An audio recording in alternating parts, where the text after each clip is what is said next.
Welcome back to, I think this is episode 5 of the Gravel Underdogs podcast.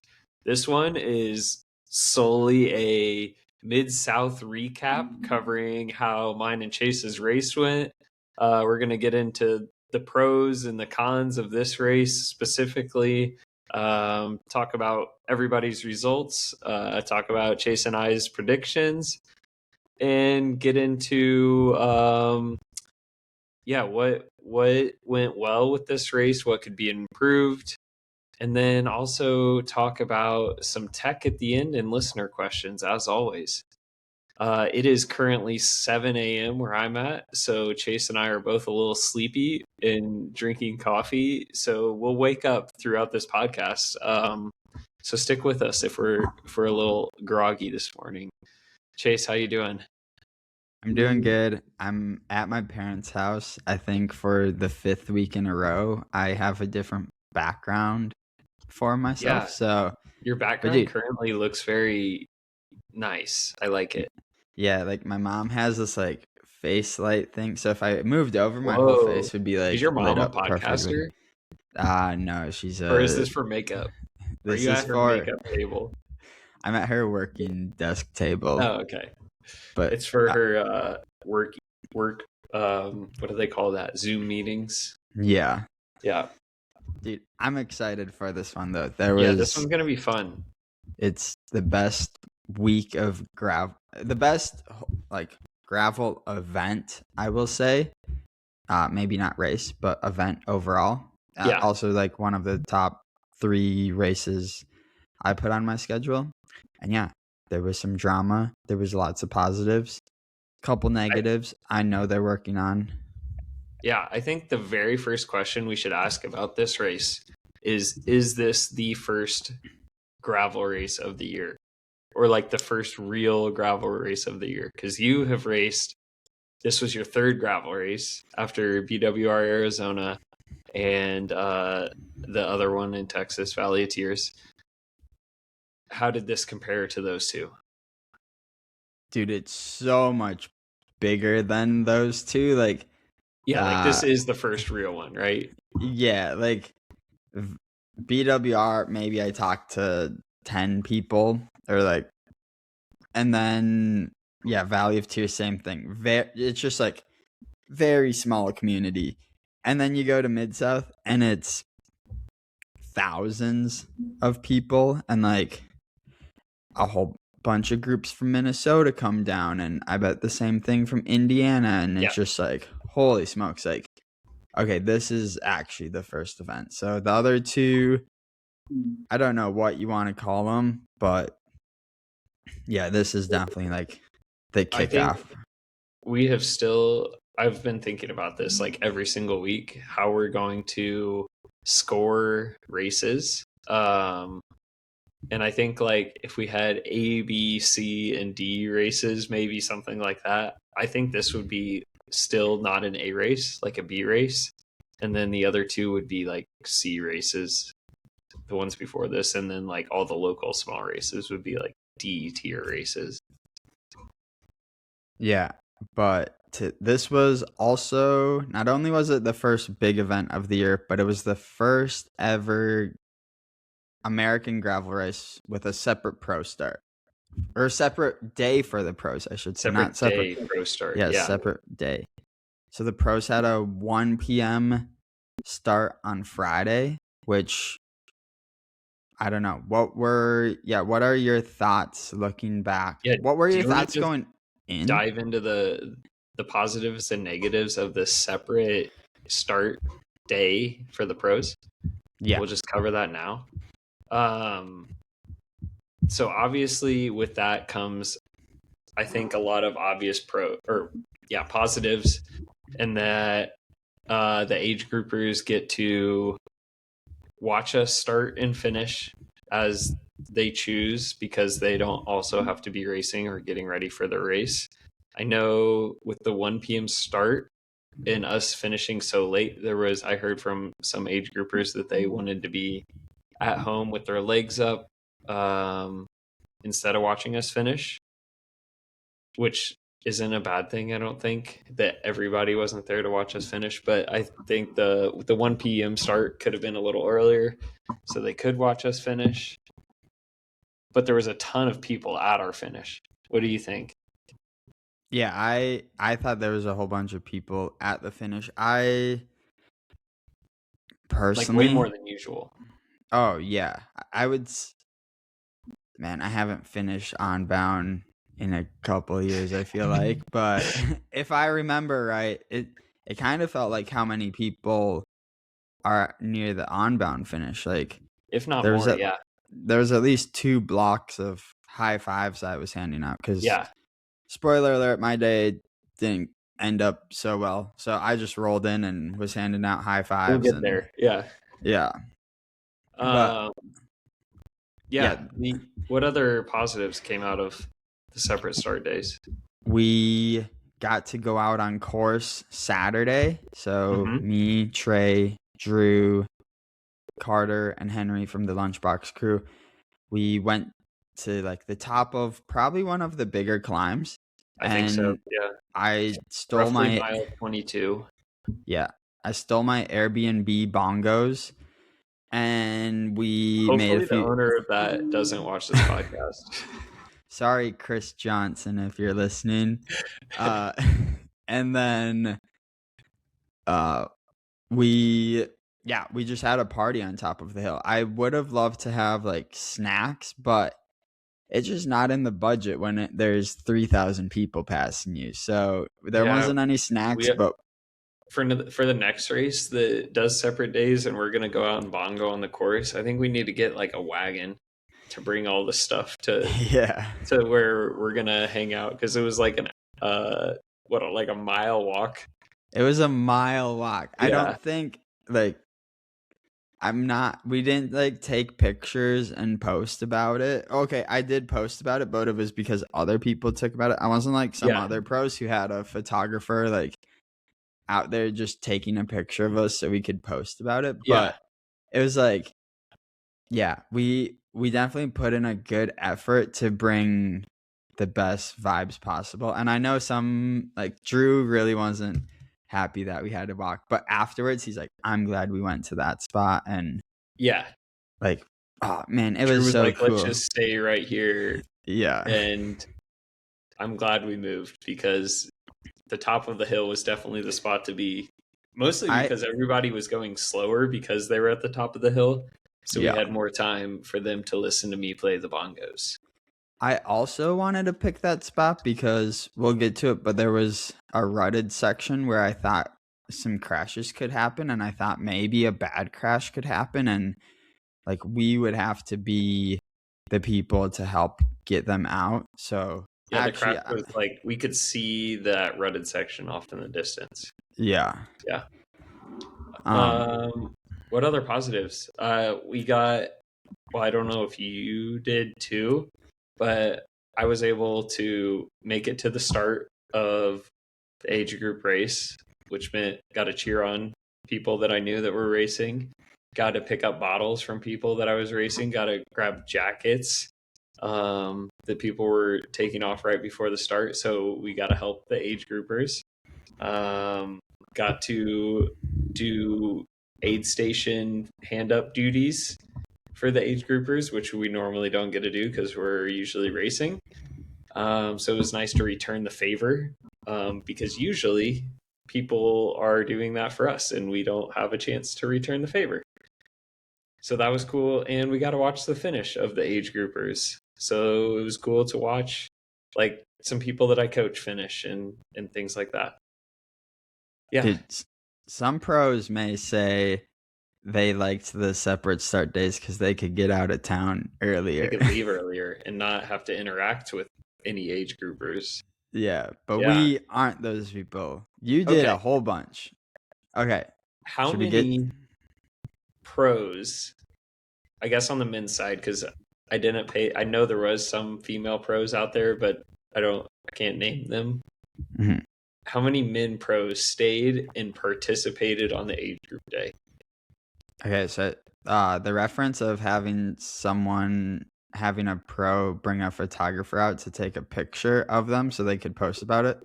That was a Pete Stetner reference. He was out there handing Twizzlers. Also, it was his idea for the separate pro start. Kudos to Pete. I know we may have a disagreement on a lot of things, but I really liked this idea, and I get it. Like, yeah, posting about interacting with the community is a good thing to bring attention just to like what someone's doing for the sport. I saw, well, Hannah Shell was in the field. That was cool. She was riding with, I don't know, a group of people. Yes, Sophia and fun. Jason. And then I saw Joe Gettle in the feed zone. Yep. And he then was helping some of his athletes that he coaches. Yeah. Other than that, I mean, the other pros we were staying with in the Airbnb, they left. Yeah. So yeah, that my point of asking that question was none of the pros stuck around to take advantage of the fun that happened the day after the race. Yeah. There was another event organizer of a really big race. He's like, maybe if we ever do a separate pro start, we charge like $1,000, but then if you volunteer or like go out on course on the amateur day, you get like $800 refund. And I was like, that's not too just bad. To make people like stick around. Yeah. Give them money shouldn't be the reason they want to stay around though. Yeah. You shouldn't.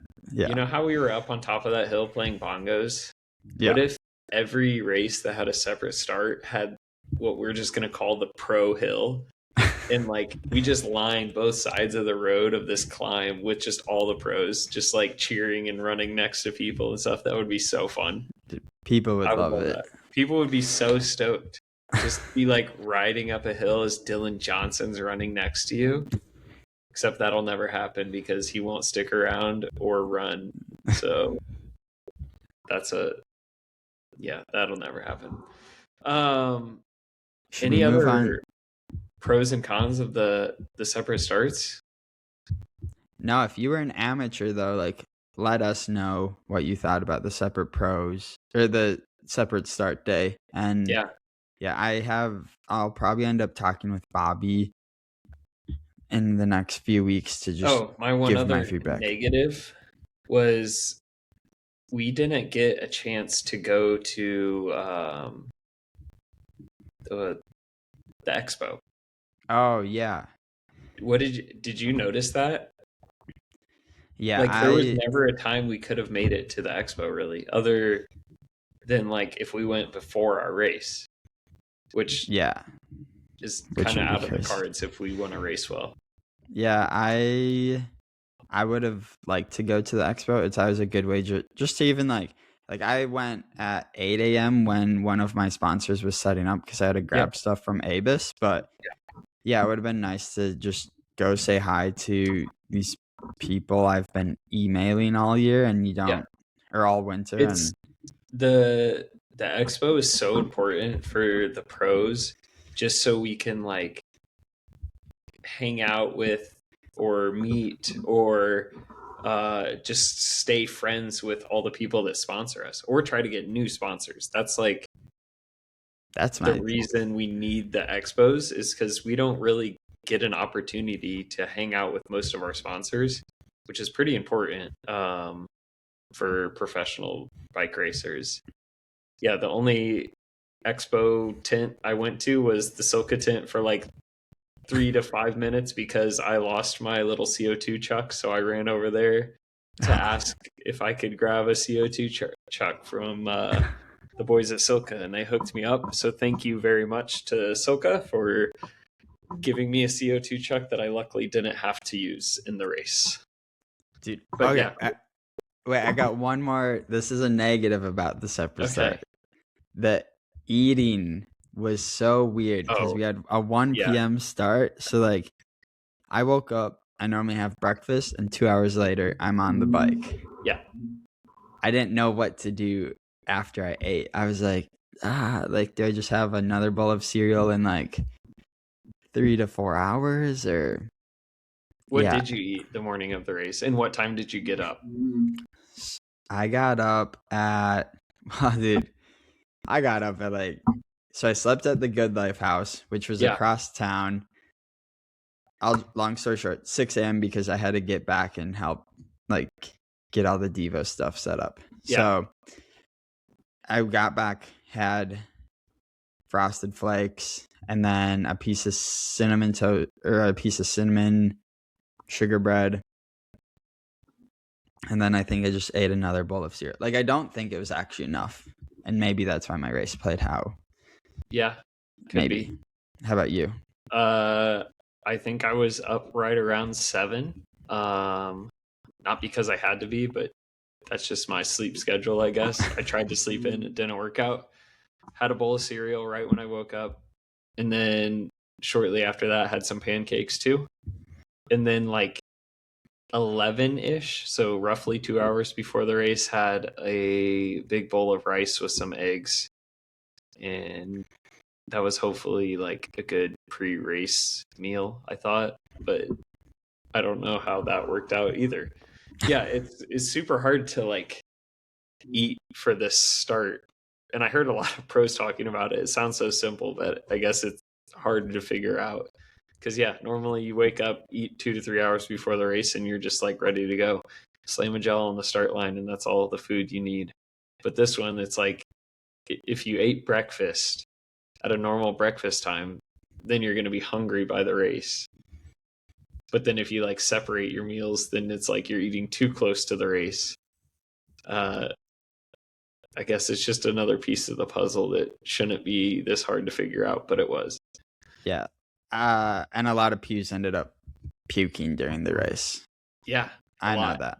I was one of them, unfortunately, which is the first time and only time I've ever threw up on a bike, I think. Dang. Yeah. Well, shall we get to the results now? Yeah, let's dive into the results. Should we? Let's see. Let's talk about the women's race first. Okay. So I actually don't know how the women's race played out. From afar, it kind of just looked like the race kept whittling down from there's 33 starters, and then the finish sprint was 9 Wait, there's people. only 33 starters? Yeah. I thought there was 40 some. Okay. That's smaller than I thought. So it came down to a sprint. We'll get back. 9-up sprint. 9-up sprint. Well, yeah. Emily Newsome will say 8 because I guess she I saw her repost, but not sprinting. Okay, but that counts. So the sprint played out was G just launched it from the corner, and Sophia and G are teammates for Specialized, and I forget where I heard it, but they were racing against each other. It wasn't G leading out Sophia. They were just racing each other. So G launched it. Sophia said they had a gap out of the corner. And then, Sophia ended up beating G at the finish. G by half a wheel. It was close. It was, And then, G second. Cecily Decker got third. Paige Onweller fourth. Lauren Stevens fifth. Cecile Lejeune sixth. Lauren DiCrescenzo. I messed this up somewhere. Dang, gonna have to call me Bonk Bros. I missed one of the people in here. Okay. Let's see. I got the women's results. Sophia, G, Cecily, Paige, Lauren Stevens, Cecile Lejeune, LDC, Emily Newsome, Sarah Lang, and Hannah Shell in 10th. I missed Sarah Lang. Okay. And then Hannah Shell. Oh, I'm going to include 11th because this is Sam Johnson, rider for the Lunchbox Devo team. Yeah. This was her first ever women's pro gravel start, and she was at the front a whole bunch, taking turns with Sophia and G, I heard. And that's a super good result. I mean, and she is only 21 years old, which if you look at the results, she is the youngest out of the top 11 by 7 years. Yeah, the women's field tends to be a little bit older. Isn't that crazy? She's 7 years younger than anybody else in the top 10. I also have to do this will cover a question later. I gave her the wrong tire recommendation. I gave the whole lunchbox house the wrong tire recommendation, but we'll get back to that. So Sophia is still undefeated. I think she's won 2 races at Seneval, that Spain race, Valley of Tears gravel crit, Valley of Tears, and now Mid-South. And actually, I do want to say the finishes in the US have been closer than the finishes in Europe. So I think the women's gravel field in the US is a little stronger than maybe the women's field over in Europe. I don't know. I can't say the same thing about the men because the European men's field just looks crazy deep. So, well, shall we get to the men's? Wait, we gotta talk about like yours and I's predictions.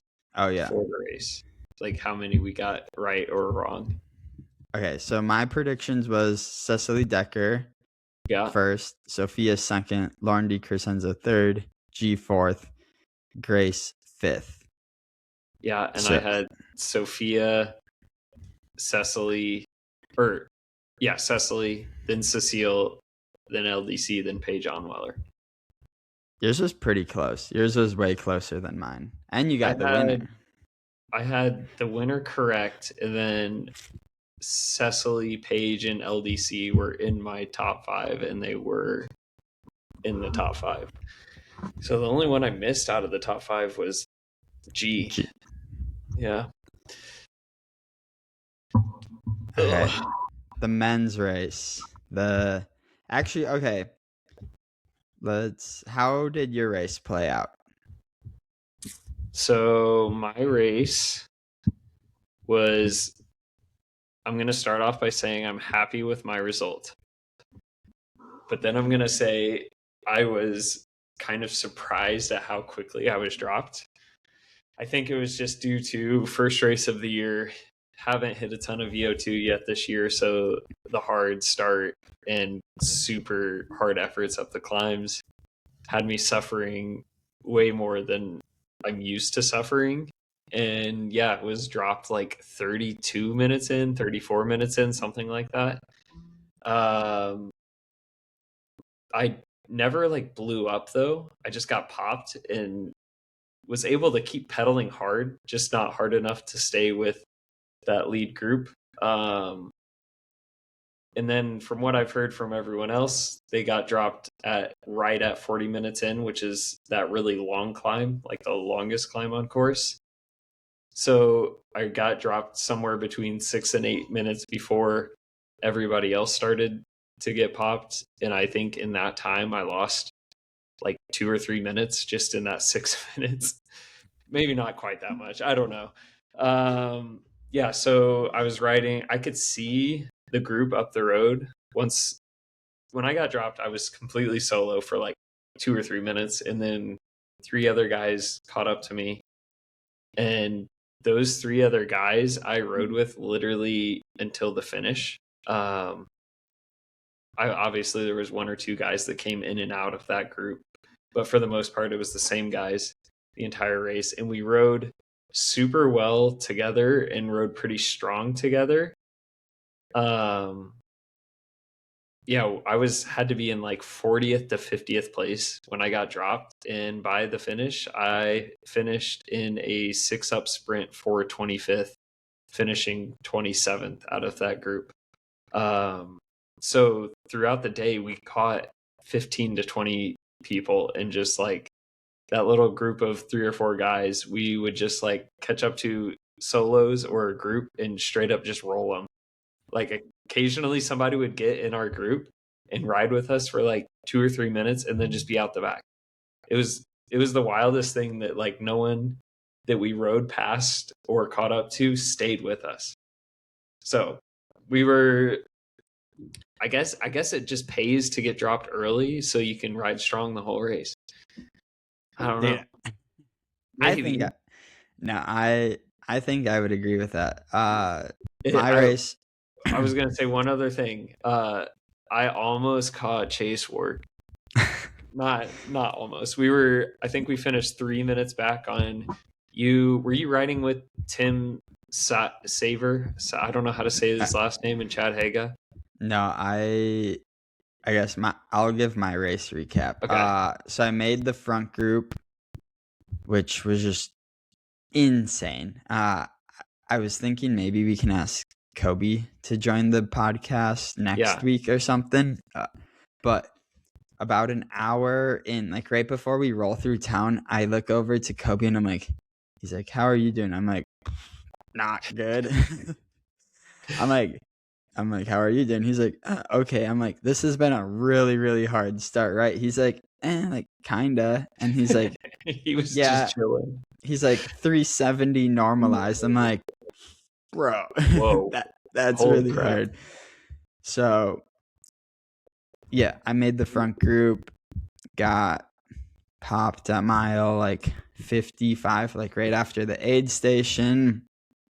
And I was with Henry and Seaman for a little bit. And man, we tried catching them. And then I think all of our legs turned off and mine really went out.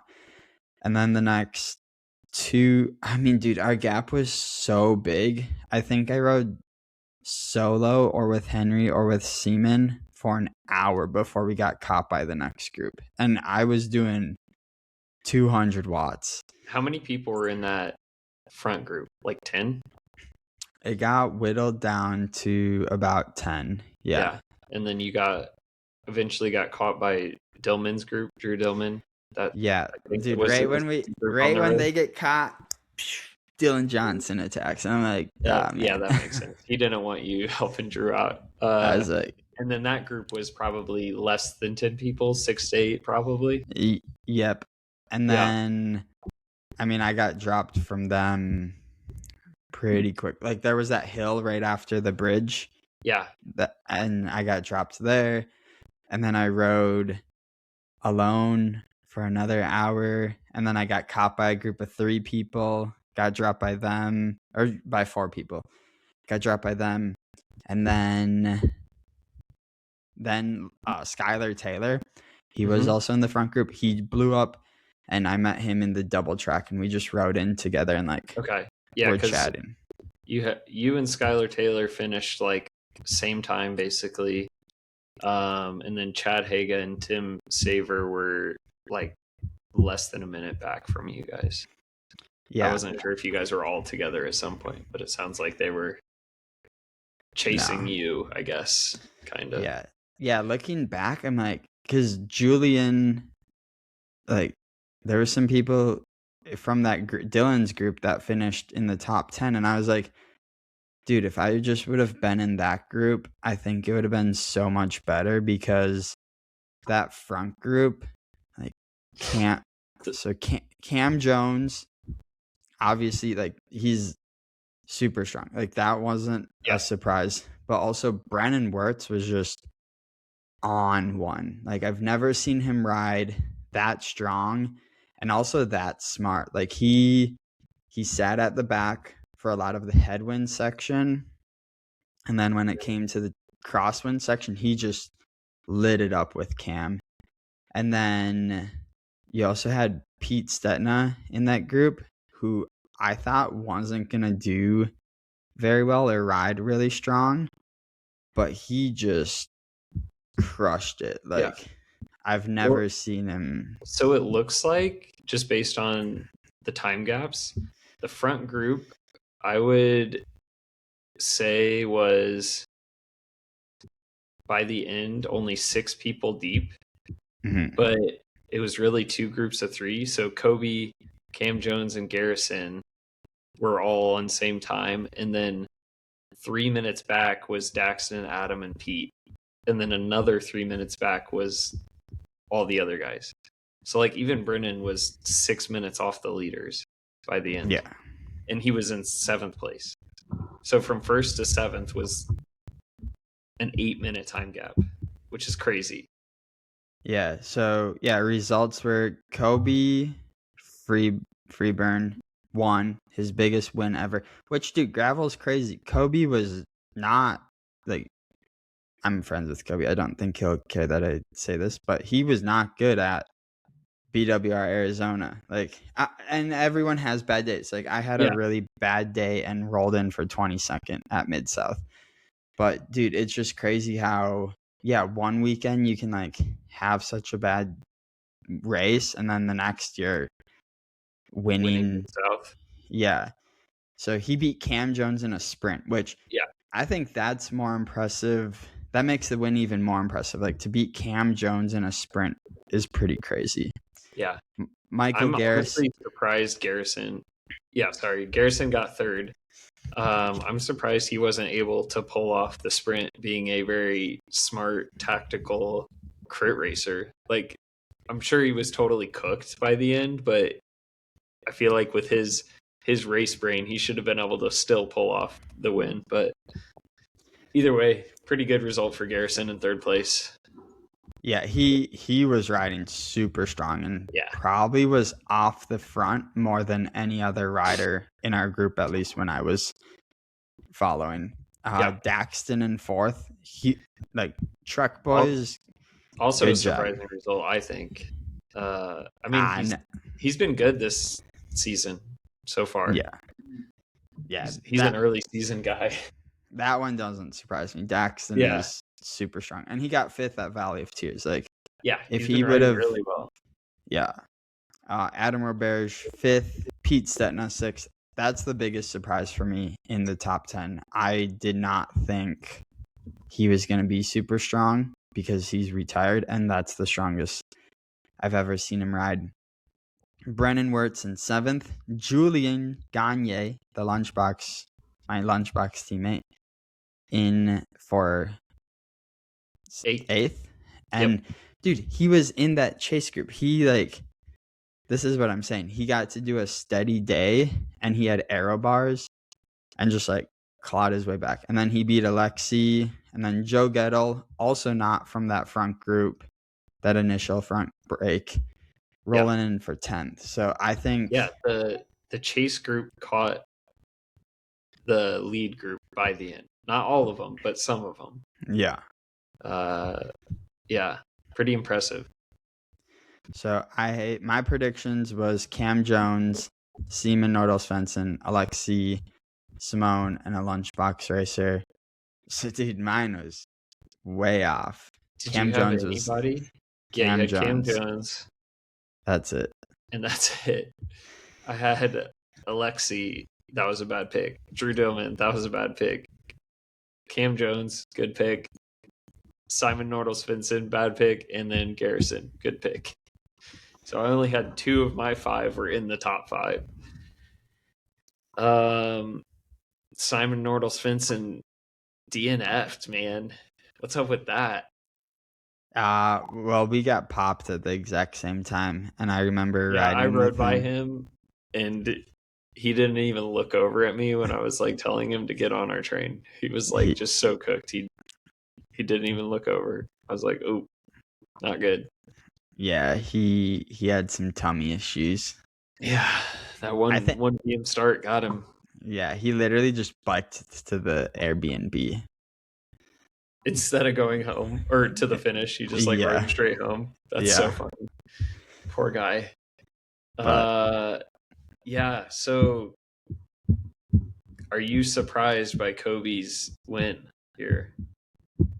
Not just him out sprinting Cam Jones and Garrison, just like being in that front group. It doesn't surprise me that he was in the front group. Like, Kobe in 2024 had some crazy good results. And he was like on the Bear Devo team.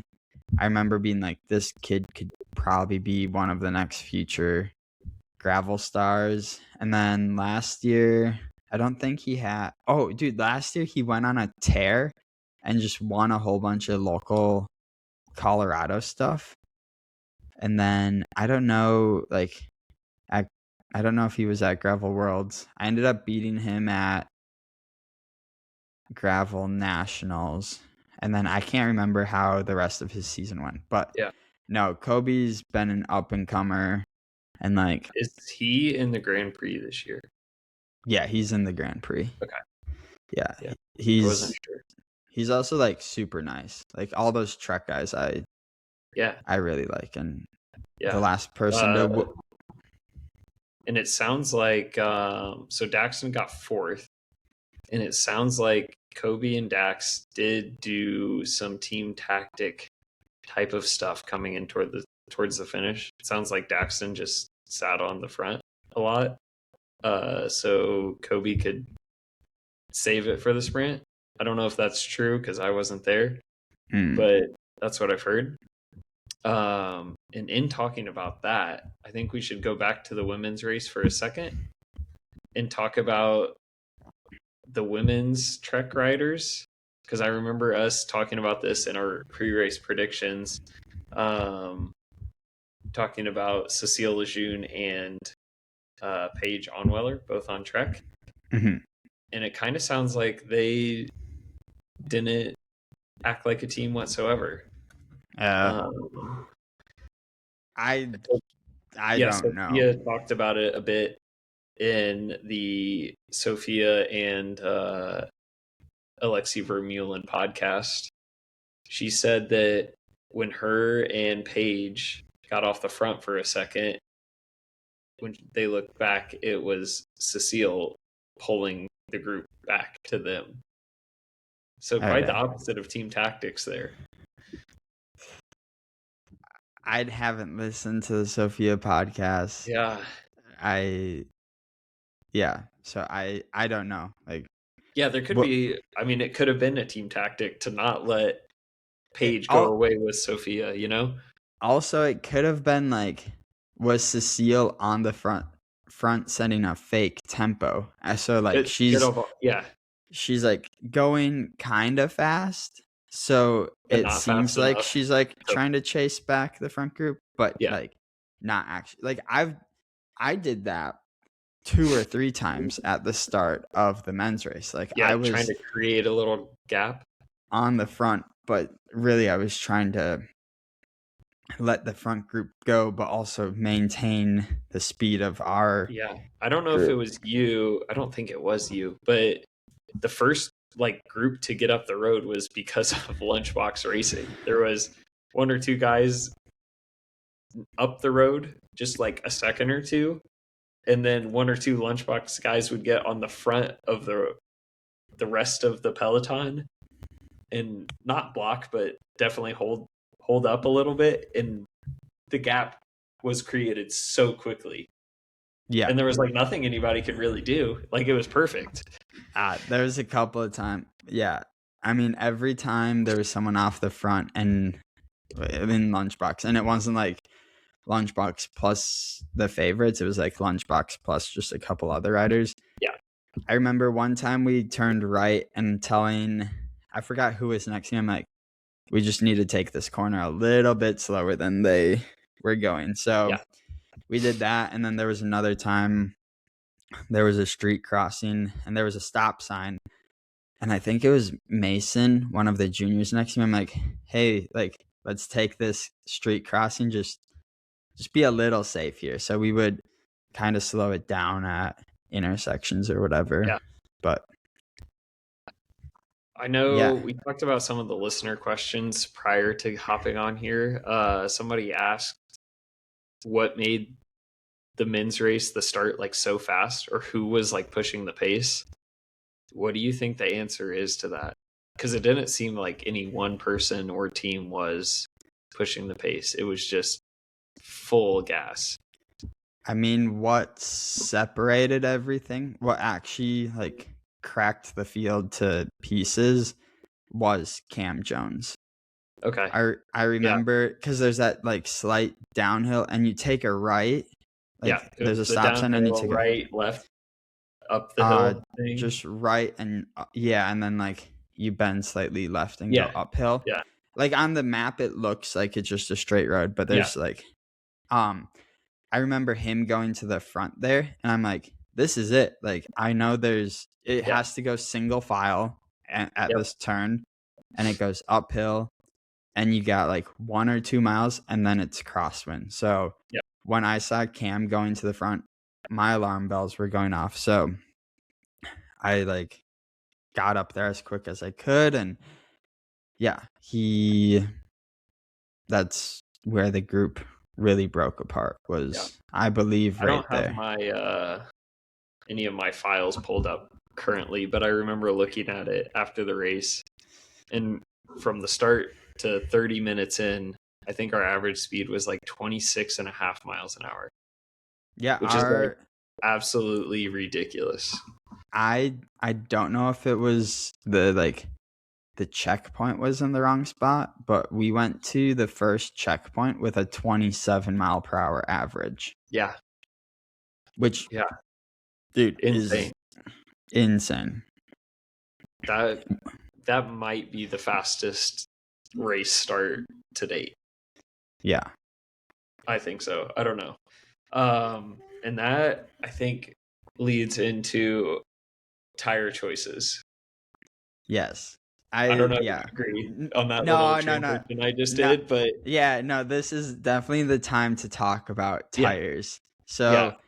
okay, back to me going, well, one, I said earlier, I told the team the wrong tires.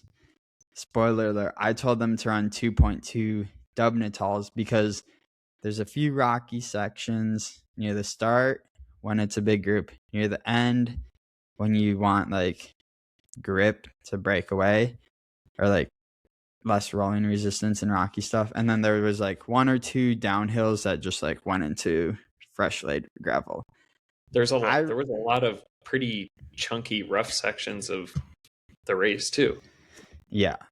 But I think all in all, there was 25% race course where 2.2s were the right call. What do you think?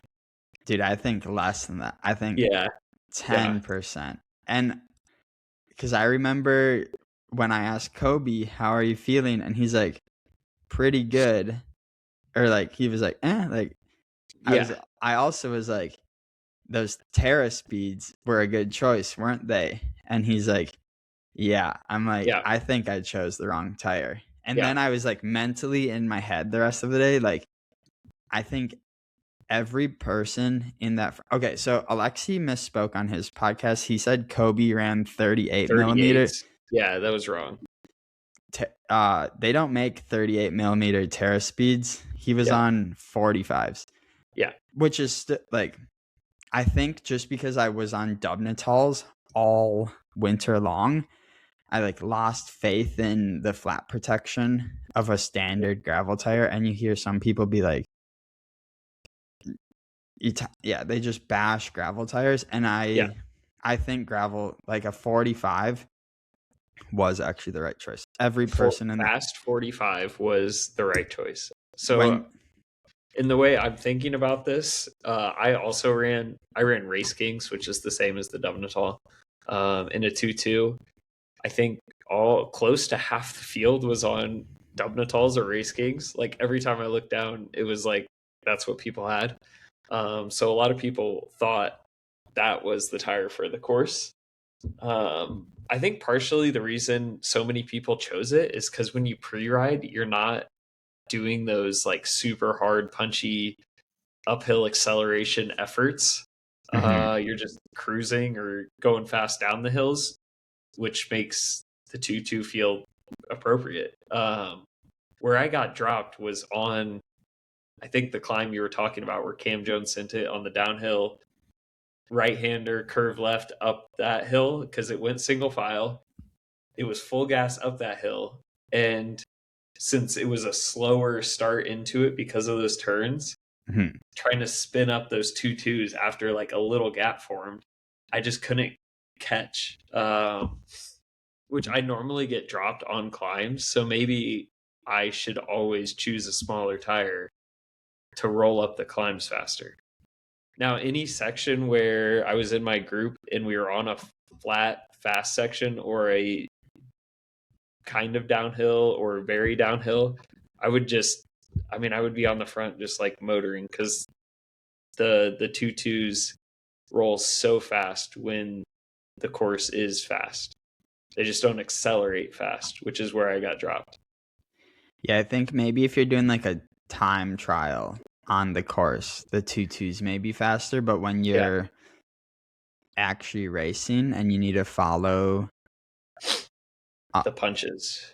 100 accelerations uphill, like then you need the lighter, like less rolling resistance tire.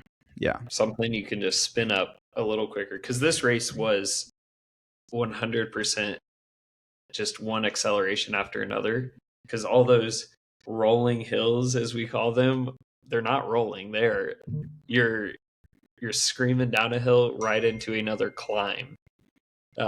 Definitely a short climb, but you have to give it some means to get over the climbs. There's no rolling happening. Yeah, and then that's where I felt bad for telling Sam she should run 2.2s, because like sure half the men will run 2.2s, but the women, they're lighter so they can run a smaller What's tire right surprising away. about you saying that though? First, second, third women were all on 50s. Fourth place was on a 225 Vittoria. Whoa.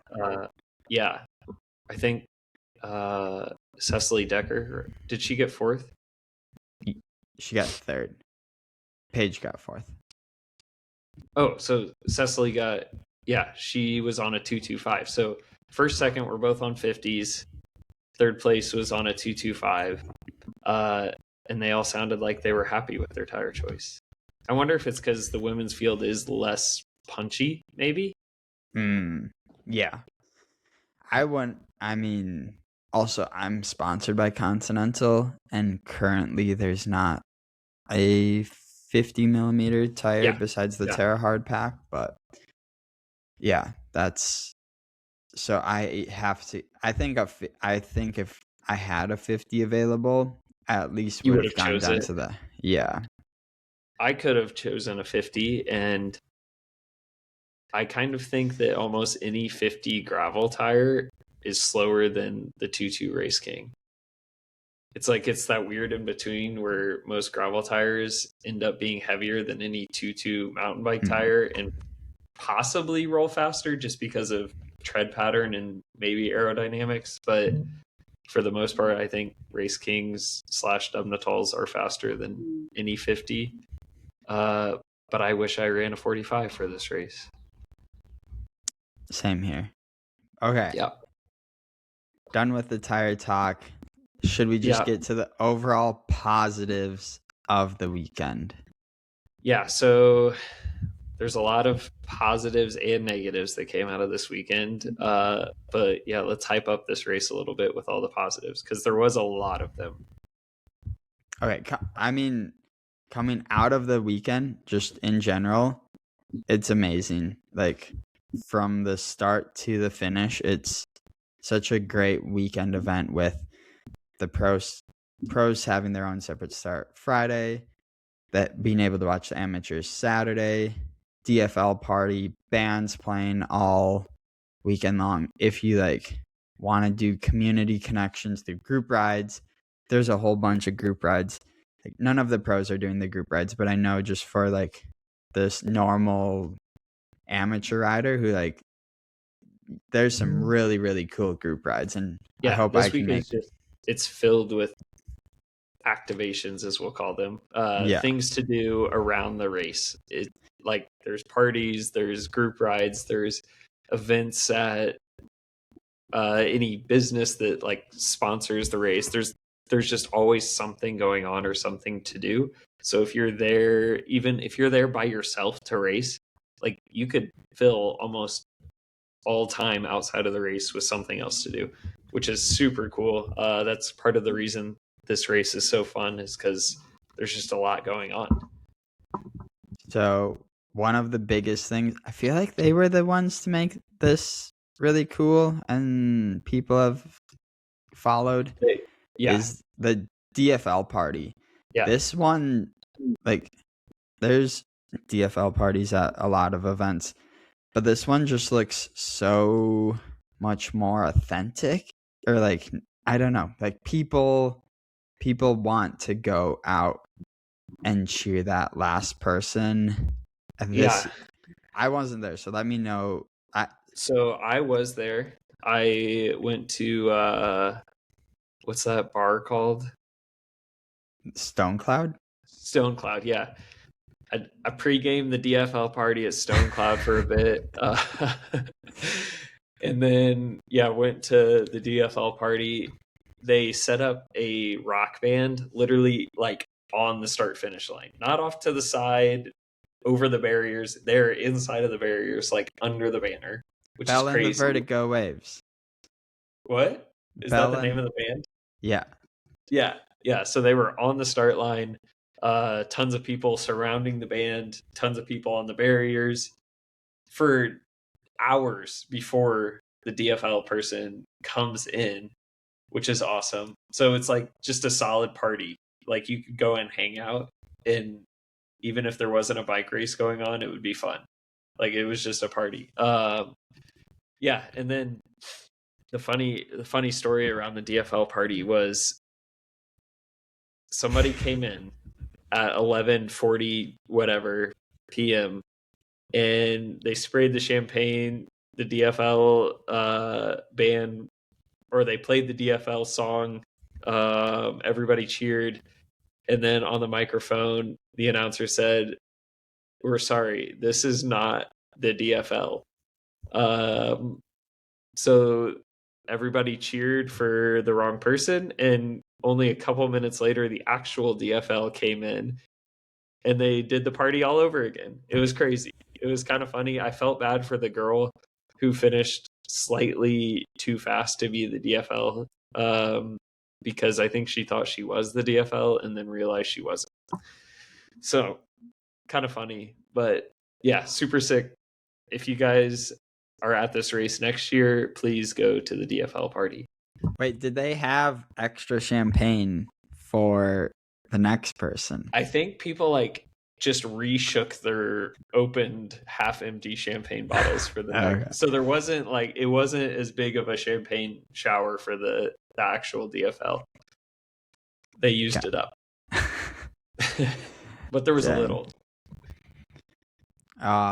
Okay.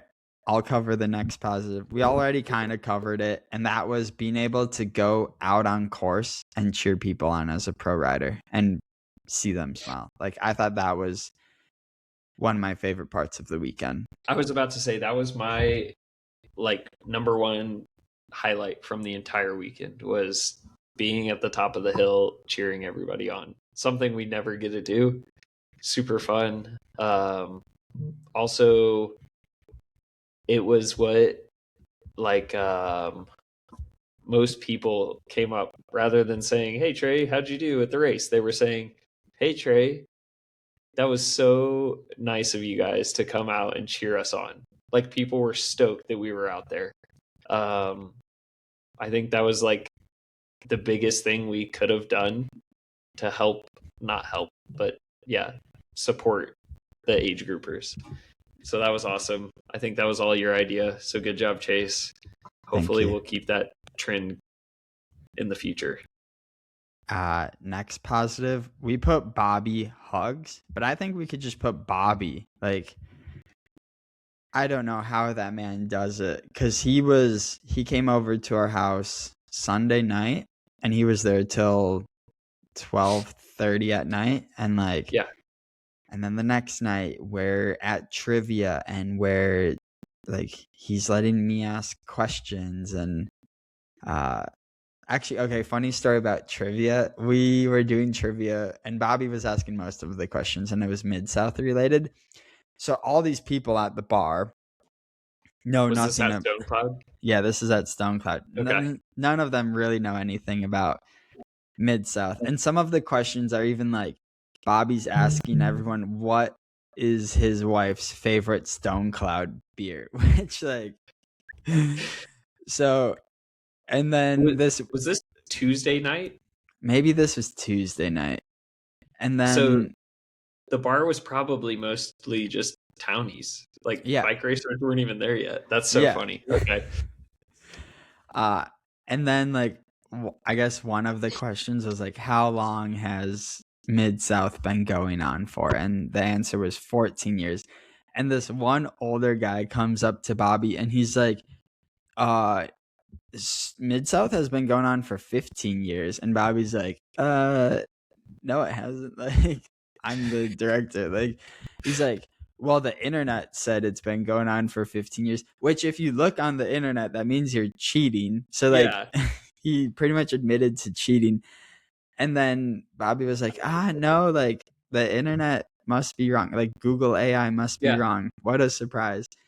And then the guy's like, you've ruined my night. And me and Bobby What? just look at each other like, dude, you are like, That so guy that had was, too many Stone Cloud beers. yeah. And then like one of the brewery people was like, yeah, that guy's known for being pretty ornery. But yeah.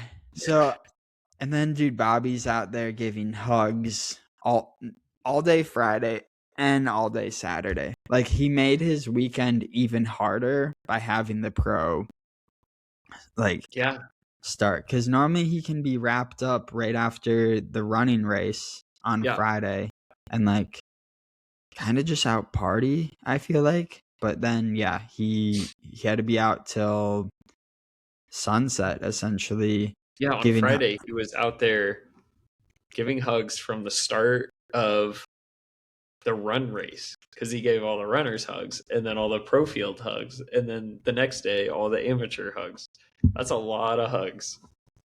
and one high five. We do And have one to high five. mention that because someone thought hugging was dumb. Creepy. Yeah. Okay. We'll touch on that a little bit later. So the other positive, maybe 1 p.m. start. We already touched on that. The course is amazing. The course is beautiful. Actually, I wish people could have seen what we got to see on Saturday at the top of the hill, looking Yeah. the other way. I Yeah. thought that view was amazing. Crazy. Yeah. But obviously, everyone else is climbing up, so like they don't see it. I didn't know that the view was that good. And yeah, it was. The red dirt roads are beautiful.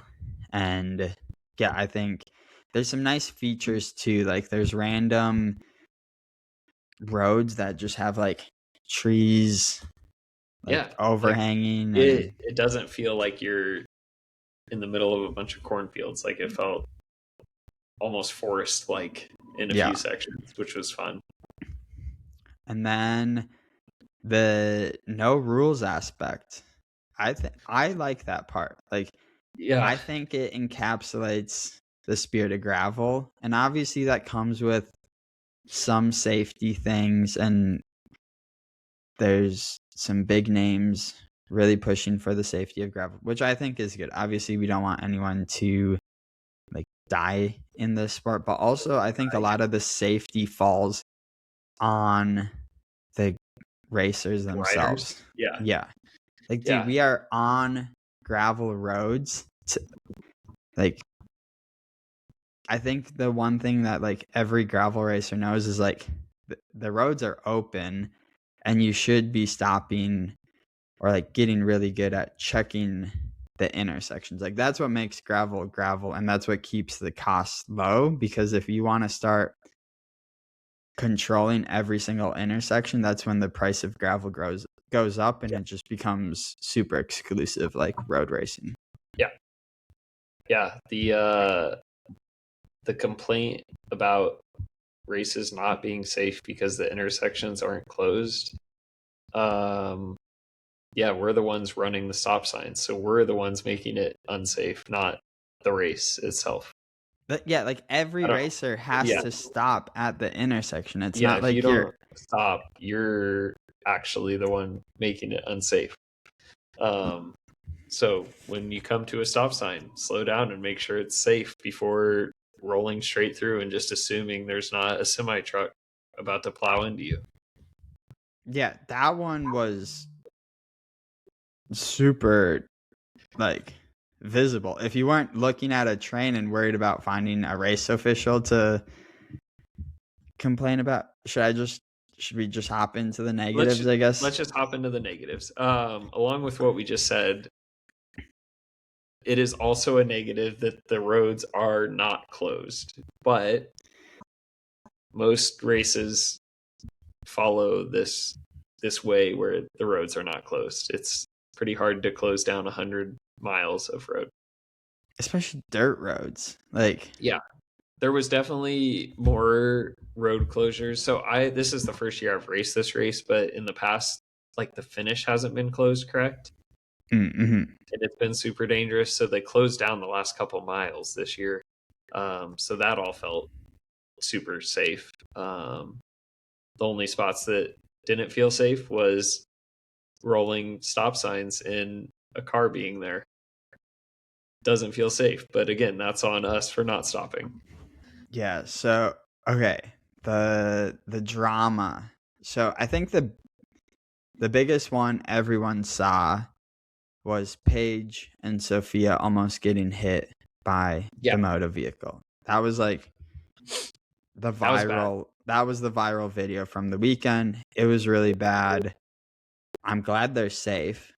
I also Yeah, think it's like, I know some people were upset that it got posted, but I'm glad that it did, because I think it's a learning opportunity, not only for Mid South, but for every single race. And Sophia yeah, has such a big platform that, like, every single race director that has media is definitely taking that video and being like, media crew. Well, one, they're like, for sure telling their media crew, you need to know the course. Like, yeah.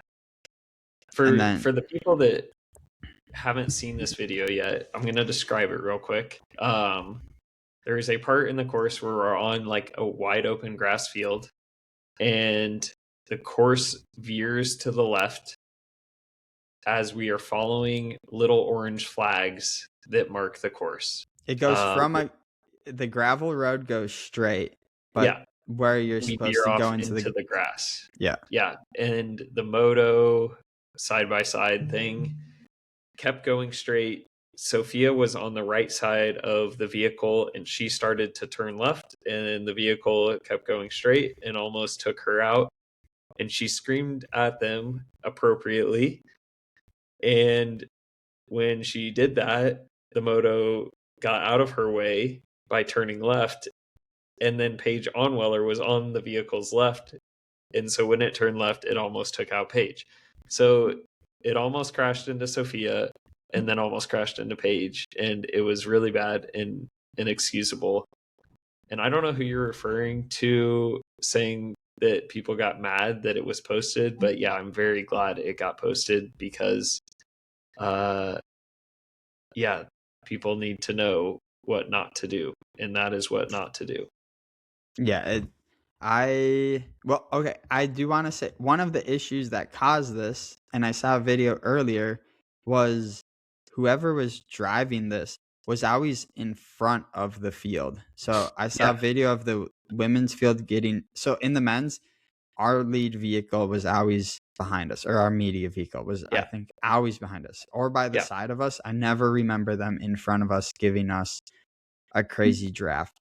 The problem with this was this vehicle, which should have, if it was just behind the women's field, it would have saw Sophia and Paige turning left and could have and followed. could have just followed. But instead, it's like in front of them, not really knowing where to go. Like, if you don't know where to go behind the women and just follow them. Like, Yeah, yeah. but Yeah, there's a lot of problems there with the moto being in front. I saw a couple of people out on course videotaping, like on Instagram, the race, and the moto was in front of the women by about 10 feet. Like yeah. they were just getting sucked along by this side by side, probably at 10 mile an hour faster than they would be going if the moto wasn't right there in front of them. They're So also that is eating They're also Yeah, sucking eating in dust the whole time. Yeah. So huge problem. Like that should never happen. Like just get the moto way in front or follow from behind. Yeah. Or do what BWR does, drive the moto completely not near the peloton, park it at an intersection, pull out all the cameras, videotape them going by, and then repeat that. Drive up to the next intersection and just keep videotaping sections of the course instead of trying to record the entire race. Yeah. Because it's not like they live streamed it, right? They did. Oh. Yeah, there was a live stream. I heard that there was no, like, people couldn't watch it, so I don't know what happened there. I heard the live stream wasn't that good. Yeah. So maybe don't even attempt the live stream unless you're very proficient at live streaming. I should say my dad, I talked to him yesterday and he said the live stream was decent. So I guess like maybe some people thought it was bad, some people thought it was good. Either way, Mid-South did post an apology and owned up to their mistake. Yep. I know Bobby takes feedback really good and he's gonna improve and there will be a better live stream. Guarantee I don't think they'll be side by sides next year. Like I think Bobby's gonna figure out a different way to record the race. Yeah. Like he'll fix the mistakes, which I don't know if most race directors will. We'll see. Okay, so Paige and Sophia weren't the only ones that got hit. There was also two people in my field who ran. So we go through a town. So, okay, a lot of stop signs on gravel races are in cornfields or in fields, and it's kind of hard to see the crossing. Yeah. This crossing was in town, pretty wide open. And Pete Stetna and I think it was some other kid like ran the stop sign and there was a semi that had to lock up and that almost hit them.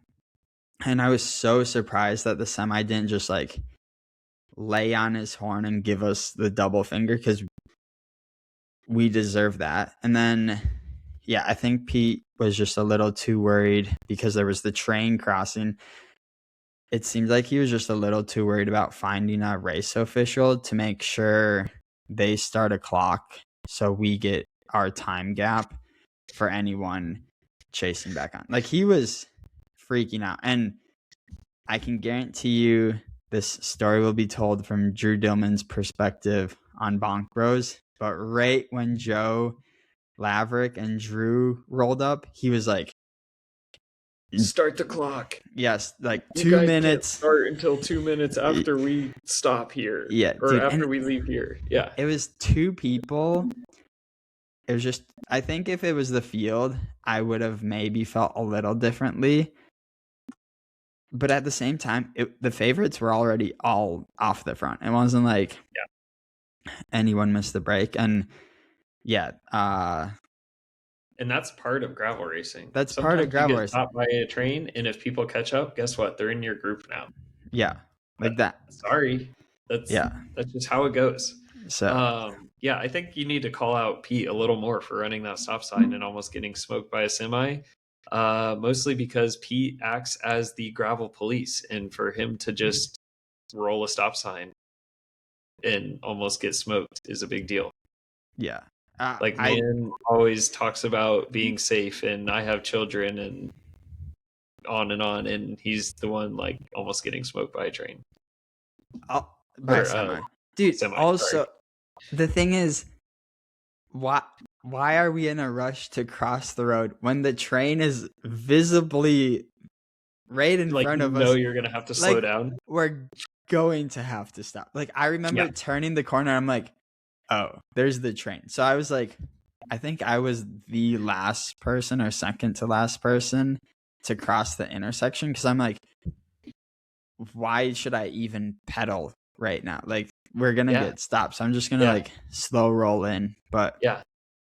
So I was probably, I don't know, who knows how far back I was at this point, but also went through an intersection where we were on gravel. The intersection was a road, not gravel. And the guy leading our train rolled right through the stop sign. And there was a Dodge Charger coming in hot, and it also had to fully lock up its brakes and squeal its tires to come to a stop to not smoke cyclists. And surprisingly, they also did not honk or look mad. It's almost like I would assume they saw other cyclists like out on course all day, so they knew there was a bike race and they were like watching out. Maybe there was a sign on the road that said "race up ahead, be careful" or something. I don't know, but yeah, the guy leading our group, not gonna call him out, but I know he is a triathlete, and they don't usually have to deal with stop signs on race course, so maybe he thought it was closed or something. But yeah, I was like, hey guys, gotta stop the stop signs, especially when you're not like coming up to a full gravel intersection. Like if it's a paved road, definitely look out because cars are probably going to be there. Dude, I don't get why someone would assume the gravel intersection, like gravel where every road is gravel on the intersection. Mhm. Those ones, like I still am stopping. Yeah. Or like slowing down. The ones where it's gravel and road, I'm for sure slowing down because the probability of a vehicle coming is much higher. Way also, higher. That vehicle is going to be traveling way faster. So it's just Yeah. like, dude, why? Like, you're not. Like, is it worth saving?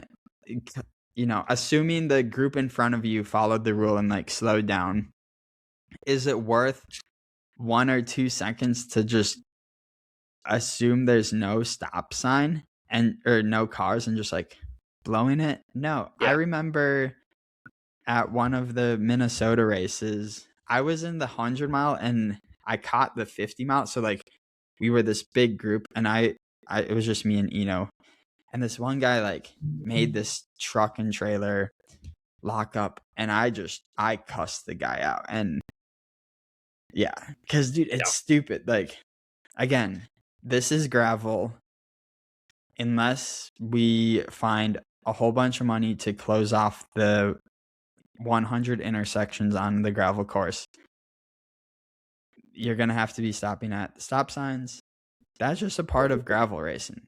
So yeah, just slow down for the stop signs. Go the speed through the stop sign. If there was a car coming, you can stop before crossing the path of traffic. That's the speed you can roll through. And if you're on gravel, that's obviously slower than if you're on pavement.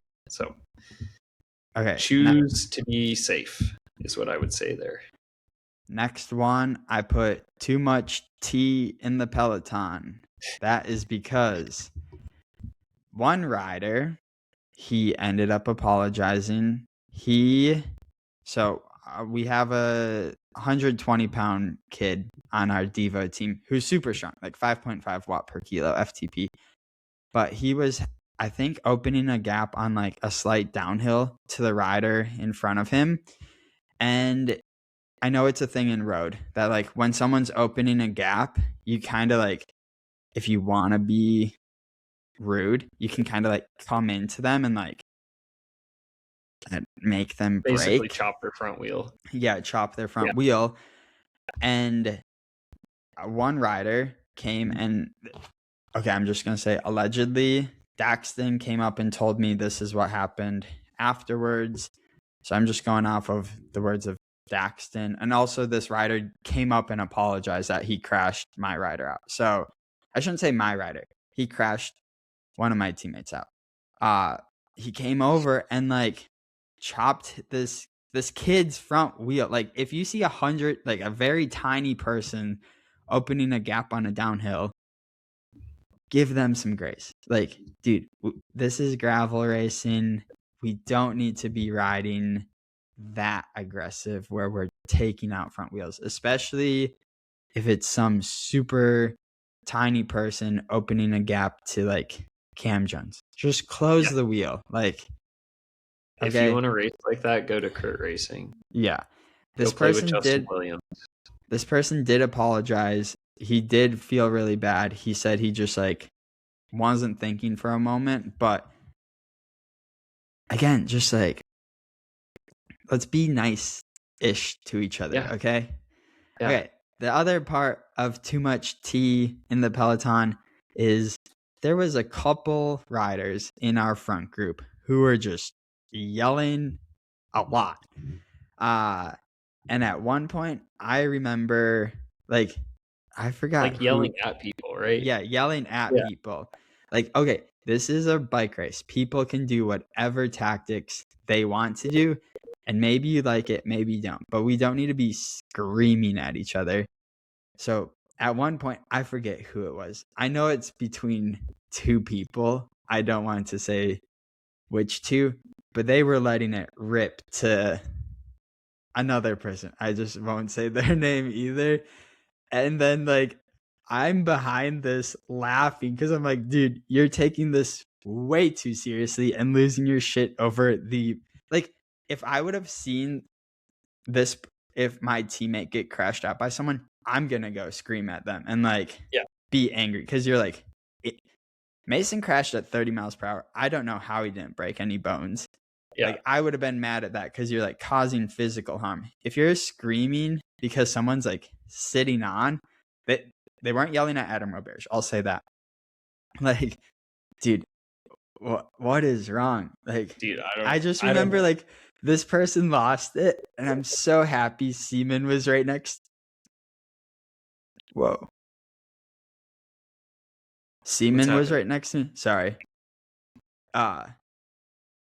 We looked at each other and like he was like laughing as well. Like him and I were laughing. Like laughing at the person overreacting. At the person for overreacting. And then Brennan Wirtz was there. He was like laughing like, dude, why are we like losing it like this? Getting so angry just because someone's not pulling or something. Yeah. Ridiculous. So I thought that was funny. And then that was it was kind of one of the highlights, but also like one of those moments of like, man, we're like taking this sport just like, yes, I take the sport serious, but I'm not losing it during the bike race at people. So just be a good person. It's not that hard. Okay. If you don't like the way someone's racing, I guess you can tell them, but no reason to scream at them because I guarantee it's not going to change the way they race. They're going to race how they want to race. Okay. And then the next, I don't know if this is drama or negative. Drama. Okay. I think so. There was there was at least one crash in this one rutted section at mile 22. And my question is, I have a video on my phone of the rut section of me pre-riding to make sure I show all of my teammates, hey, there is a rut section at this mileage. If you do not take this line, you are probably going to crash. Yeah. My question is, do pros even pre-ride? Like there was people in our group also who didn't take the one good line. And actually I was dropped. Like actually there was a group of 5 up the road at this point. And what made me come back was I knew there was one good line. And like, I'm like, dude, do pros pre-ride? And if they do pre-ride, do they take notes? I don't know. I am a back of the pack pro rider. I pre-rode. I knew the spot to the exact mileage. I was off the back of your group with my group in this section. And as we were rolling into this rutted up section, I told everyone in my group, hey, there's one line through this rutted up section. Let's get through it quick, efficient, and safe because we are chasing and working as a group right now. And we all, because I knew that spot was there, we all made it through really fast. We didn't really have to slow down at all. And there was still bodies in the mud pit, rut pit, whatever you want to call it, from your group. Yeah, and it's like, how do you not know that's there? In Alexi's podcast, they blamed the moto dust is why people crashed. And I'm like, well, No, in the dude. videos, it looked like there was zero dust. And if you knew the spot was there, you wouldn't have crashed. Yeah. I don't know. I don't remember there being any dust right there. Maybe in the front group of 5. I mean, yeah, maybe so. Where the viral video. So it was Joe Gettle's video of Griffin hopping, crashing, and also I should give Griffin some grace. I think that group was pretty big, so maybe he just couldn't go into the one good line. But again, I was like, I'm gonna take my time and like take that line no matter what. I'm glad Griffin is okay. I should say that. Yeah. But he was up and walking when we rolled through. So he is, I would assume, okay. Everyone that was down was up and walking or moving. All right. Also, something that I found while pre-riding and I took notes on and I shared with my team was the feed zone was going to be slightly downhill, very narrow, and a tailwind. So what did I do? I put my people, again, there's no rules to this race. So I put my feed zone people about a quarter of a mile before everyone else was on pavement. Yeah. So I would, for like safety reasons. So I had slightly uphill on pavement. Yeah. For the turn. Yeah. So I had my bottles going into like where everyone else was, and I was at the front. Like I easily could have attacked, but I did that last weekend and Alexi got angry at me. So I was like, okay, I'm not going to be a dick and attack in the feed zone 2 weekends in a row. So I just sat up, but then I got dropped 5 miles later and I was like, I probably should have just attacked in the feed zone. but yeah, unfortunately in gravel, attacking in the feed zone is a tactic you can play. I'm not saying it's like what you should do, but it is an option, I guess. I'm never really in the situation to be able to do that, but I do make sure I am as efficient as possible so I can usually get my stuff before anyone else in my group can and roll out faster than them, and yes, attack after I get my stuff. And we'll usually put a gap on, I guess, my back of the pack group is what I do. Make them work a little harder to catch back up. And I did do that. Dude, like for me, like I don't even going into onbound, I go into the feed zones when I'm pre-riding. I like see like, okay, where's the uphill section where I can take a bottle safely? Also, like then I go onto Google Maps and I take show everyone that's either on the team or that's a feed zone person, like, hey, we're gonna set the tent up right here, and I'll give them like notes. And I know it's not this goes back to like, do pros take notes, or is that just a weird thing I do? Like, I don't actually know. I don't know. I feel like if you're there to win money, to make money, gravel racing is your job, I don't know why you aren't spending a ton of time taking notes, pre-writing everything.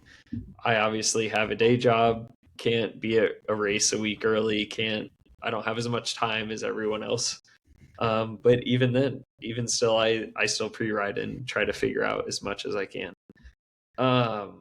Speaking of this, we'll talk about what should we do to make aid stations safer. Dude, someone brought up the idea that, okay, this would look. Are you going to give my idea? Oh, this is your idea. I don't know if you're talking about my idea. The kind of like a triathlon, like have yes, this is my idea. So I this this would fix all the problems. It might create other problems, but this would fix all the problems. But it would be hilarious and kind of ridiculous. But if you guys want to fix problems, this is what you should do.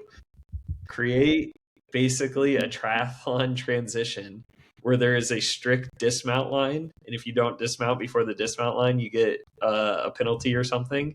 Where you're coming into the aid station, everybody has to get off their bikes, and you're not allowed to ride while in the aid station zone. You can get off your bike and just sprint through to attack the feed zone if you want. But I think everyone getting off their bikes would make it like so safe, so chill. People might even settle down a little bit, take the proper time to grab their bottles, grab their packs, grab their gels, whatever, because everybody's off their bikes and has to run through anyways. So it'd be totally safe in a way more chill environment. I don't think it'll ever happen because this is a bike race, not a triathlon, but that that's my very out there idea on how to fix the safety issue. Dude, I think it's kind of And the remount videos would be hilarious.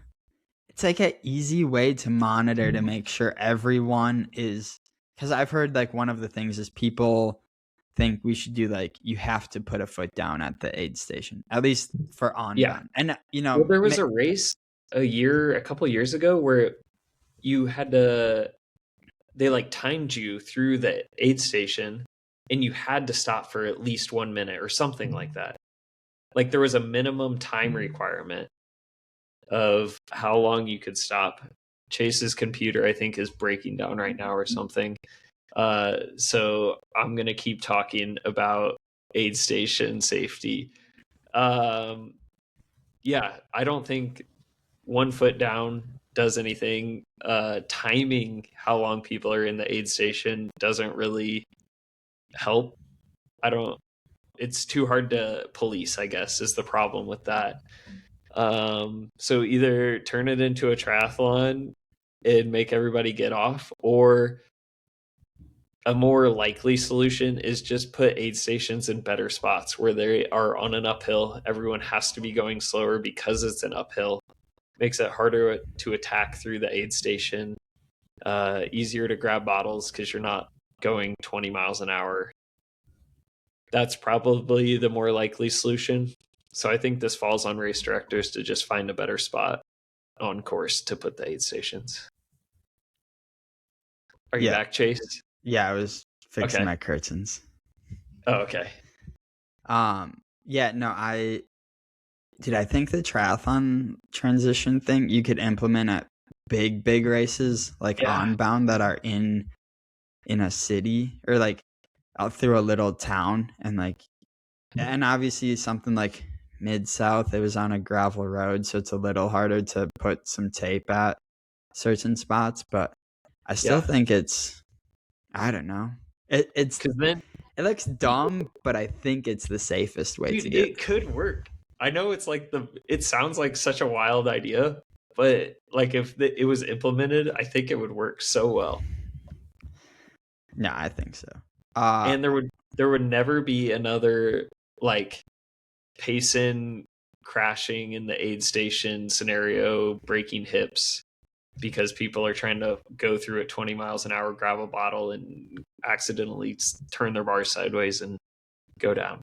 Oh, that's true. We haven't even had like super fast, hectic, like the lifetime events are the pinnacle of chaotic feed zones. Yeah. And they don't even like in onbound, their feed zone is like decently well planned, but it's just there's so many people there that it's, and everyone has a, well, okay, my little crew has a 10 by 10 tent. Some teams have a whole block, it feels like. Triple long tent thing and way too much going on. Yeah.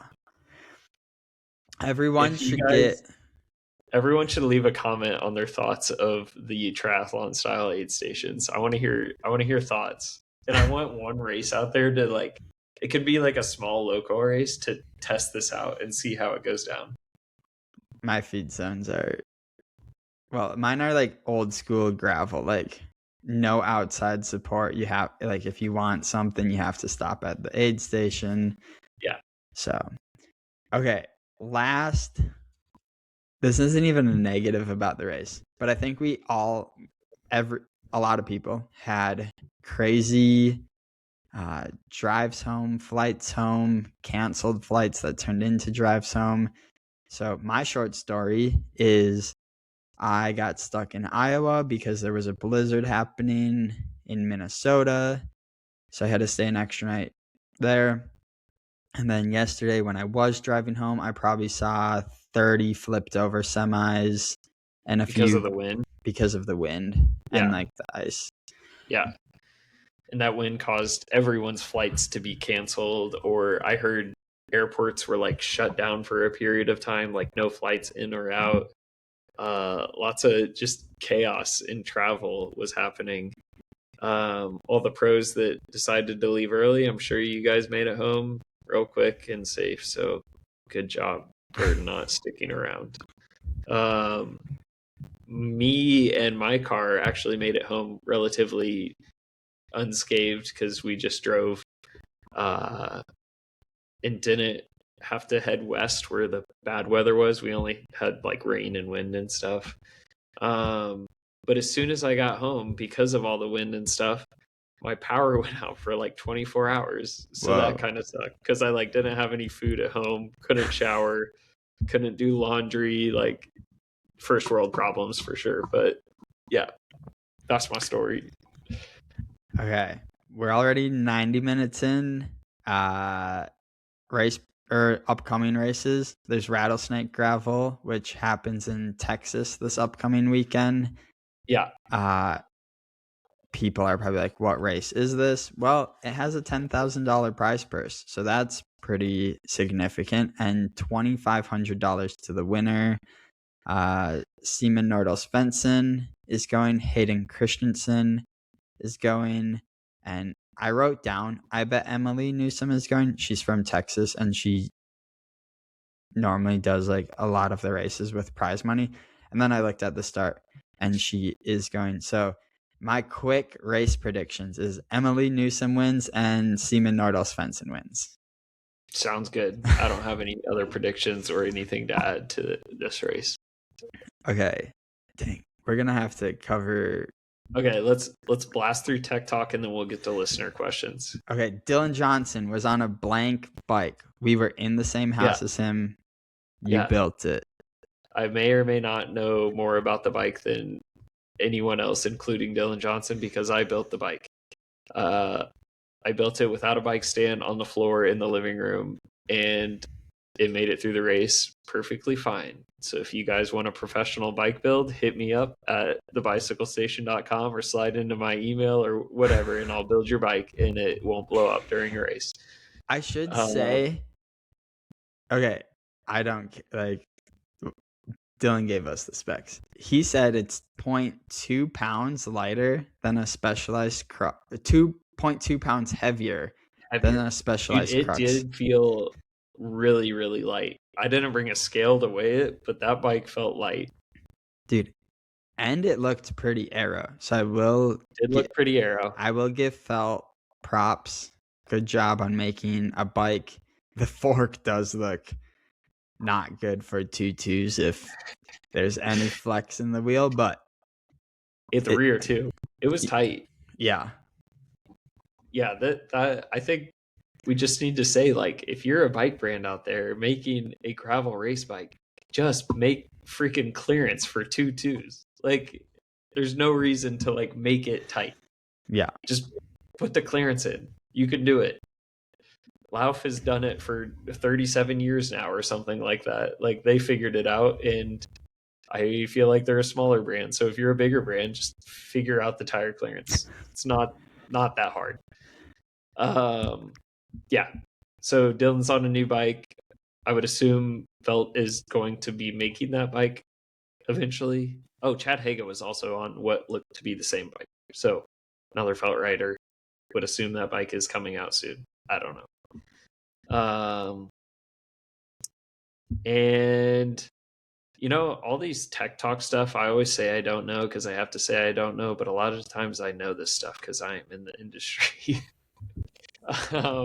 Specialized new wheels. You can see these very in depth on, what's his name? Ben Delaney's Mid South YouTube video. He did some close up of, I think, Sophia's bike. So these wheels they look wider and have Deeper? carbon spokes. They're not super deep. There's carbon spokes. Yeah. So those are the new Specialized wheels. Those may or may not be coming out soon. I know, but I don't know. Wait. Yeah. Do carbon spokes dampen vibration like bird spokes do? This I wanted to lead into a full carbon spoke discussion. Do carbon spokes dampen vibration? I have ridden just a handful of carbon spoke wheels, and they make the stiffest, least dampened ride possible. I haven't ridden a carbon spoke wheel set that feels better than an aluminum spoke wheel set. Do they make it lighter? Yes, most of the time. But they also make it less aero because small steel bladed spokes are more aero than thicker, wider. Carbon spokes just have to be bigger, therefore they're less aero, and that's been tested time and time again. And yeah, carbon spokes are less aero. So there's definitely some positives and negatives. I think on gravel, the dampening isn't as big of a deal because we have big tires that do most of the dampening. But then in gravel, there's rocks that fly up, and when you're in the peloton, you can just hear rocks pinging off of spokes the whole time. And I think it's kind of amazing. A spoke already hasn't been broken from that exact scenario, even with very few carbon spoke wheel sets out right now. Yeah, I haven't thought about the rocks flying everywhere. And dude, because at one point I was making sure my lips were around my teeth because there was rocks flying everywhere, and I'm like, I don't want to lose my teeth. Get hit in the face with a rock, and your first reaction is close your mouth so you don't get a rock to the tooth. Yeah, I do that all the time. Okay, are we ready for the listener questions? I wanted to say one other thing.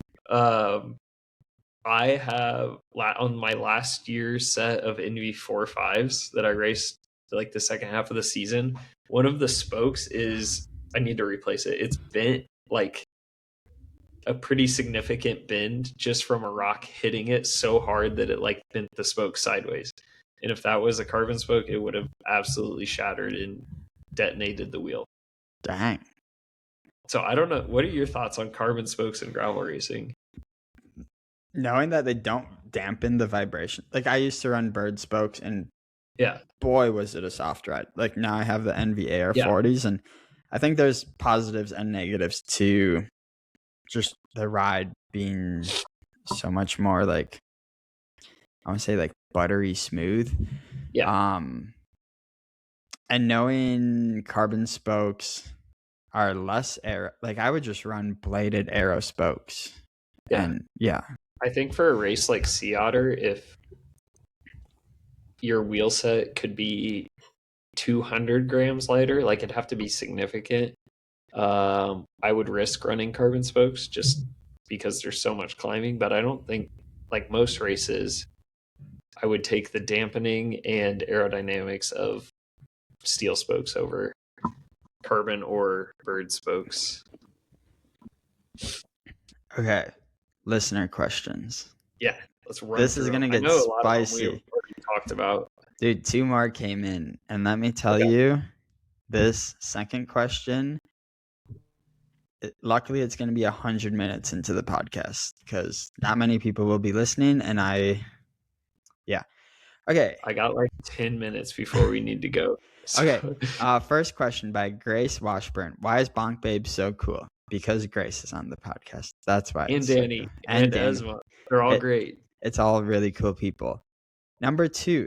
Do you have any response to Aero Bars getting hate on the Cooldown podcast? short story short, Sophia said aero bars are lame. Again, dude, the budget There are no of rules. the lunchbox of or the budget of lunchbox is less than what Sophia probably makes. We are 8 riders. She is 1. We need every advantage possible. There's no rules. We're gonna run aero bars. Aero bars aren't lame. How? Wait, the Aerobar thing. They got a lot of hate, but Julian finished top 10 with Yeah, dude, Aero and they bars, worked. so Like, they work. Yeah, I have a and 3. yeah. Sorry, go ahead. They worked. Julian ended up crawling back to top 10. I made the front group. If you know my FTP compared to everyone else in that front group, yeah, I need to do the dorky arrow stuff. Like, whatever. Yeah, and if they're not banned at a race, and it is advantageous to run them, Okay, run them. I guess. one more rant. Are they dorky? Yeah, but whatever. How many crashes have you seen caused by aero bars? 0. 0. How many crashes were caused by people not knowing the course? At least 1. So At least not one. knowing the course is okay. How did you like having a separate day for the pros? We covered that. Did you get if getting on the podium paid a minimum of 5K, would that change the race? No, everyone was racing for glory.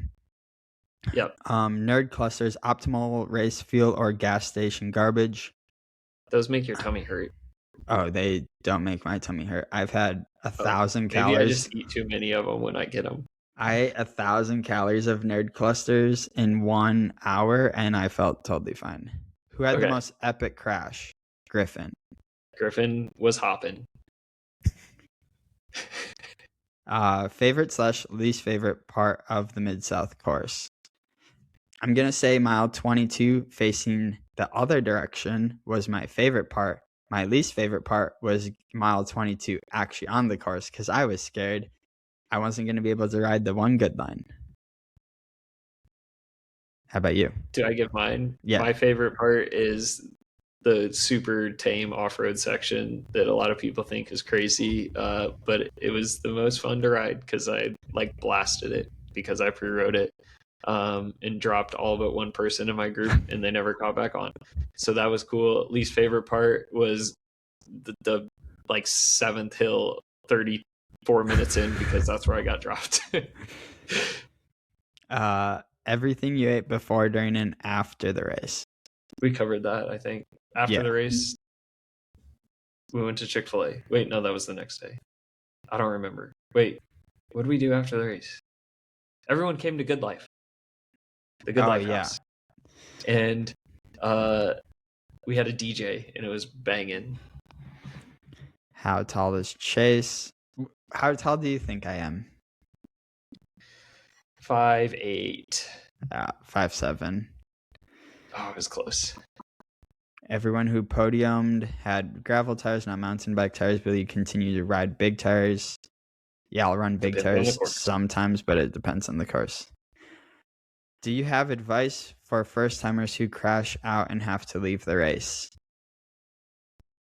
I've crashed. That really sucks. Keep your head up.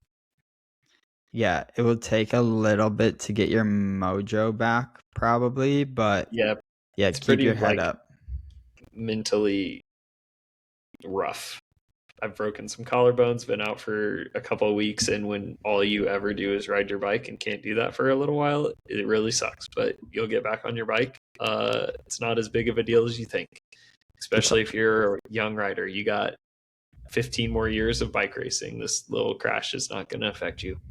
It's also March, so there's a lot more 100-mile events. Especially crashed and broke his collarbone, or not his collarbone, his hip last year, and was flying by the end of the year. Like, it's pretty chill. Another tire question. Where did the vowels go? In gravel underdogs? Yeah, we've never had vowels besides a year. Yeah, we can't afford them. One quick aside.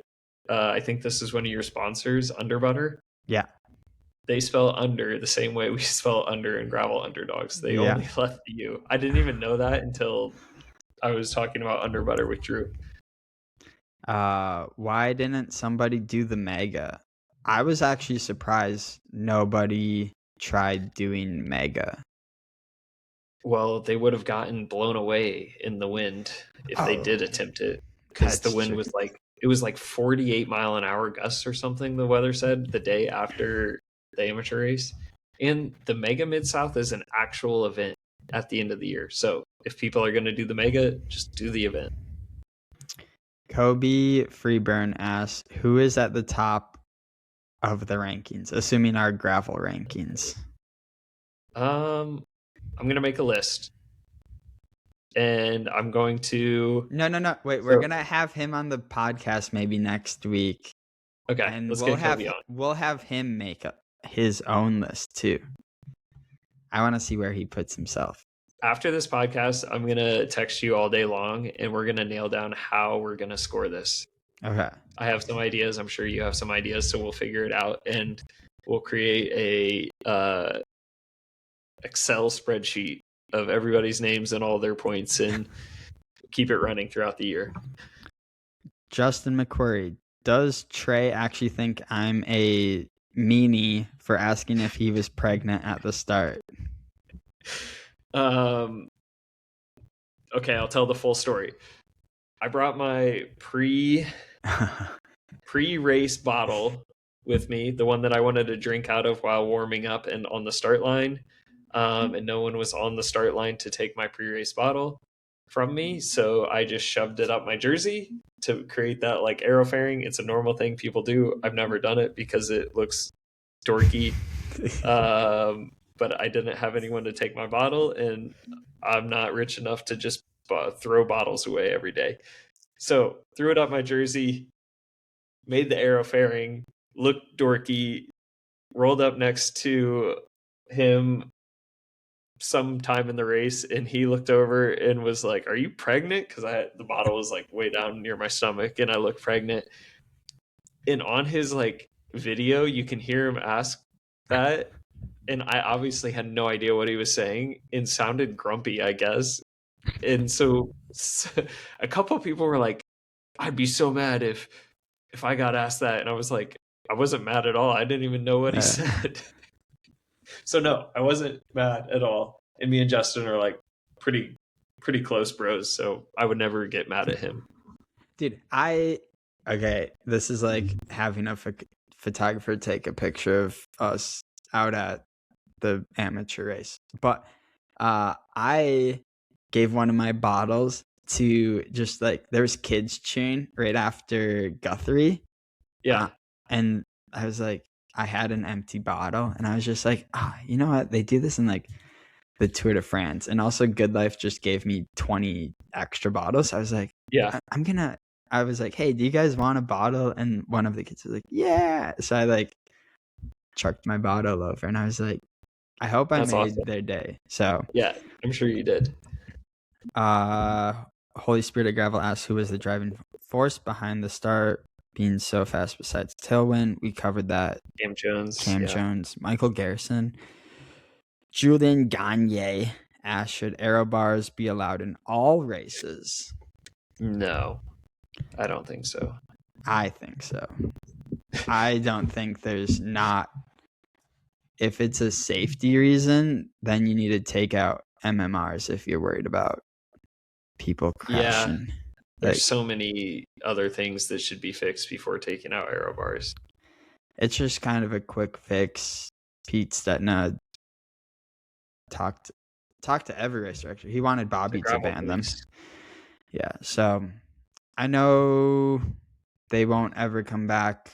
I have weird workarounds around the aero bar ban. Just put some tape on the top part of your drop bars and did you just put your forearms on it? Just zip tie the pads to the top of your bars, and it works. Yeah. Then you're like super comfy. I should say Cam Jones isn't listening. Probably not, especially this far in. But Cam Jones can hold the arrow position with his like the puppy paws, which is your forearms on top of the handlebars. Dude, he can hold that so long. It's really impressive. if you practice it, you can just do it forever. And then Dev, the guy, asked how much dust was inhaled during the 100-mile course. Our lead vehicle was behind us, so not as much as the women's race. Still a lot. I was coughing for like 2 days after. So, okay, well, this is the end of our longest podcast ever. Yeah, that was a long one. Next week will definitely be way shorter because only Rattlesnake has happened. And next week, I think we should do our lifetime Grand Prix predictions and wildcard predictions because there's less going on next week. So let's plan for that. And if you guys are excited about that, go listen next week. Yeah. Awesome. Good chatting with you, Trey. Yeah. Thanks, everyone, for listening. Thanks for listening, guys. We'll talk to you next week. Bye. Bye.